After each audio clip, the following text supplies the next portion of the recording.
মা আজ হঠাৎ করে এই পিনাট বাটারের ডাব্বাটা দিয়ে বলল, দেখ তো এটা তোর কোনো কাজে লাগে কি না, আর যদি কাজে লাগাতে চাস তো কিছু একটা তৈরি করে নি সেটা দিয়ে। আর তুলিগুলো তুই এদিক ওদিক ফেলে রাখিস যাতে হারিয়ে না যায়, সেজন্য একটা জায়গার মধ্যে রাখতে পারিস। তারপর ভাবলাম মার আইডিয়াটাকে কাজেই লাগানো যেতে পারে।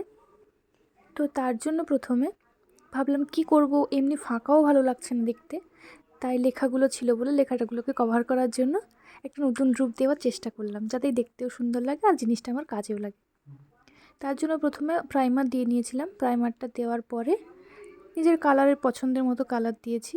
জানি না তোমাদের কেমন লাগবে এটা, তো আমি আমার নিজের মতো করেই করার চেষ্টা করেছি। তোমরাই বলতে পারবে এটা তোমাদের কেমন লাগলো।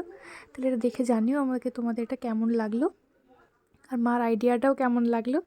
যে সত্যি আমার তুলিগুলো এদিক ওদিক খুব পড়ে থাকে। আর দেখো, কথা বলতে বলতে কাজটা প্রায় কমপ্লিট। তো তোমরা দেখে জানিও এই কাজটা তোমাদের কেমন লাগলো। যদি ভালো লাগে একটা কমেন্ট করে দিও।